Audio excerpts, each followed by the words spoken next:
250 grams of fish and 350 grams of rice. King, what the fuck is that?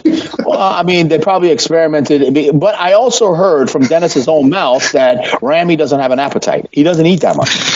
350 grams, bro. Yeah. You that's 2 bites for you. Literally, yeah. I know you. Well, listen, some of us can eat.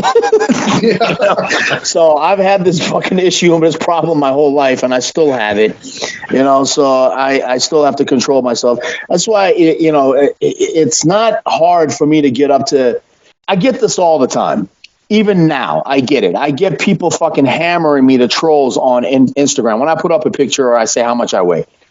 Why are you still so big? Are you going to die, King? Why do you have to do this to yourself? I want to turn around and say, I never respond, but I want to turn around and say, you fucking jackasses. Yeah. What do you think I'm doing?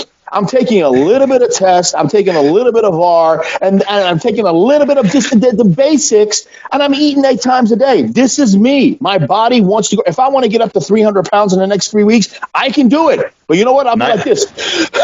I don't want to do that anymore. 1993, you were 288 pounds. 1993, the beginning. We started dieting for the 94 show. You were 288 pounds. Yeah, tell Rob my first cycle. He's always been this big. Let me tell you something, Rob. My first cycle of touching anything, because at that time my trainer, the guy who got me into bodybuilding, Jim Bryant. May you rest in peace. Yeah. James, he wouldn't let me touch anything. And then finally he said, okay, you're ready. And I'm like, what should I get? He goes, well, you can get this. He gave me a list of 3 things. I was afraid of injections, so I'm not going to say his name, but he ended up playing for a professional football team and went to the Pro Bowl too. Okay. He got me my first bottle. And at that time he was playing college on a full ride scholarship. Again, I'm not going to say which college, but he came home, he handed it to me, and he goes, take 1 a day. And I'm like, okay. So I went to Jimmy. I said, Jimmy, I got this. And Jimmy looked at it, opened it up. The Anadrol? Looked at it again, yeah. And he put his thumb like this, and he tried to crush it with his thumb. And he looked at it, he goes, the fuck did you get this? The real shit, boy. Yeah, I said, I got it from this guy. He goes, wow, okay. He goes, yeah, just take 1 a day. I took 1 a day. No shit, Rob. I gained 62 pounds. I had stretch marks like this, stretch marks on my quad, stretch marks on my calf. My father would look at me and say, son, I think you have an issue. We need to take you to the doctor. I'm like, no, yeah, Dad. The stretch marks here were really bad. They were really, the ones on his back right here, they were really bad. Like bad. My body bleeding stretch marks. Grow. That's it. And then that's when I fell in love with the sport and eventually went to the AAU Mr. DC and got my butt kicked by Dean. And I came back afterwards and I was like, what the fuck? I thought I was this teenage sensation, this and that. And then this little fucking guy walks up to me and goes, come here, I need to talk to you. And I'm like, what? He goes, you have no idea what you're doing, do you? I'm like, nope. He goes, what'd you eat for breakfast? I said, corn pops. Corn pops. He goes, wait a second. The morning of prejudging, you had corn. I'm like, yeah, corn pops and skim milk. And he's just, no fat. He shook his head. He goes, oh boy. Okay, let's start working on you. And then like 3 weeks later, I went to the AAU Virginia Cup, and then I cleaned house because I finally did it correctly and dropped the water and all that stuff. And then the rest is history for the Collegiate Nationals. Those are the good days, man. First cycle, you're saying your first cycle, you weren't even administering testosterone. You were just simply taking... I took 30 tabs of Anadrol, 1 a day for 30 days. And I gained 62 pounds. So something about your body, you were just in an anabolic, state. Your body just wanted to grow. You must be eating like a bear. He was eating like a bear, and he could bend over row 405 at 19 years old. I was eating everything in sight, and I had the legendary, I'm going to give him a fucking shout out right now, John Perillo, Captree. I had the magic bottle of fucking Captree oil. And I would put 2 fucking teaspoons on that on every one of my meals. It would taste like balls, but calories, 10,000 calories, 12,000 calories. I want more. I would do 24 egg whites, drink it down, get salmonella poisoning for about 3 days. I didn't care. Size, back then that was the crazy attitude that we had. I remember your room as a teenager had all the best bodybuilders all over it. I was obsessed. It was great. I know it was great though. You know, there was something about you even as a kid. I could realize it. I said that you were, even backstage competing against Adine. I just saw it in you. I said I knew he's going to be pro, and you are the first Iranian American pro, correct? No. There was another guy. I forgot his name, but I was the first Iranian to step on the Olympia stage. Okay. Yeah. Okay. Yeah. Are you the first Iranian to win the nationals? I remember Payman Mahmoudzadeh. Oh yeah. Okay. I don't think he won. I think he placed, but he placed third. I think he placed third. Yeah, I think he placed. Maybe he could. No, he won the collegiates. Okay. He won the collegiates, the light heavy, but he didn't win the overall. And he was the first person to come up in the national ranks. But yeah, the first to go to the nationals and take it. Yes. Yeah, man. To this day, there are not a lot of people that had a back insertion like yours. It was perfectly. It was just perfectly. All the insertions are perfect. The Christmas tree, the lower lacerations. A lot of people don't have that. You look at some people have a tree, some people don't. Some people have lower lacerations, some people have higher lats, some people don't. But King, your back was really perfect. It really was. I appreciate that, but that also had to do with the fact that when you start rowing at 19, 20 years old, 405. Yeah, that's going to build it's going to have its effects of how you do it. And again, I go back and I assess a lot of give a credit to a lot of my success to the people around me.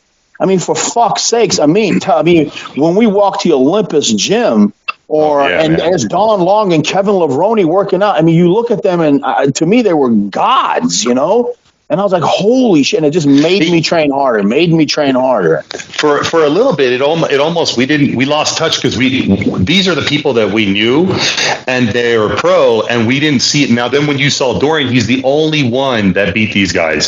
So we're literally thinking that because these guys are from our neighborhood, that's the level we have to be at. Even the so-so guys like Paul Harvey. Do you think anybody around this world knows who Paul Harvey is? You and I know who Paul. When he walked on stage, turned around, and did a back double bicep, his calves were so big, and his arms were fucking huge. And Vince Taylor, I remember like it was yesterday, and he walked out on stage, and he had a back double bicep and put his calf back. Vince Taylor got up and went like this and fucking walked out. I remember like it was yesterday. He goes, "Fuck that shit." He just walked out, and he was 19. Paul Harvey was 19 when he walked out on that stage and hit that pose. These are the people that we had around us, and we're looking at them. Rod Smith. Here's another one. Yeah. Rod 25-inch fucking arms, Rod Smith could curl 225 for reps. I mean, you see these guys these days, they're talking all this, strict grab, curl, this, that, and the other. I honestly, I think Rod could beat all of them right now. He's stronger than Larry Wheels in a lot of things. I believe it. I mean, these are the people that we used to see every day, and you ask, and they would say to me, King, what motivated you? There you go. And later on, the motivation was haters. I love the haters. You can't do it. You won't do it. You won't be. You suck. You this. Okay, please keep fueling me. Please keep coming. Which made him better. It made you better. Of course. It really I loved did. It. Yeah. And I fucking loved it. And you know what? And you never became an asshole. You were always a cool person. When people met me because of the image that they had of me in the magazines as the bad boy, whatever, there was no bad boy. I've explained this 1,000 fucking times. I called up Flex Magazine and I said, how do I get some publicity? I just got my pro card. Oh, you guys don't come here to the East Coast. You don't do anything in the East Coast. What am I supposed to do? He goes, well, controversy gets you in. And that's when I started my fights with the West Coast and all that stuff. And then when people met me, they were like, yo, man, you're nothing like I thought you would be. I'm like, well, that was just a thing to get me started. Then the fun stuff came on stage. Did I like to speak? Yes. I was a talker on stage. I used to get under people's skin because that was fun. Trust me, Cutler did it too. People think Jay was a talker. Okay. Come on, Cormier. You ain't got shit, Cormier. Jay would say and physically too. He would sit there and rub their legs and stuff on stage. So the golden boy, Jay Cutler, that everybody loves, he was one of the biggest shit talkers on stage. I would hear him the whole time. He used to get under Cormier's skin as much as he could. Cormier skin, Dexter, he would talk so much shit. So that was the stuff that we got into. Now everybody has to be kumbaya with the thin skins and this and that. I mean, for fuck's sakes, man. I made one comment about, what's that guy's name that right now everybody's saying that he should go to physique? Patrick Moore. Patrick Moore. Yeah. I complimented him on his structure and everything. I said he looks fantastic, great future. But if he lost like about 20 pounds and came down, he would be fantastic. He went nuts on me. He went crazy. To this day, he's still going crazy on me, saying, people like King Kamali talking shit. Saying this, I never talk shit, dude. I gave you my personal opinion, and then I said, okay, you know what? I'm never going to say anything about this guy again. Good luck. God bless you. Gain 100 pounds and go stand next to Ramy. Now, King, let me ask you something. If Patrick Moore was taking what Hadi Chupin's taking, now what? Now what?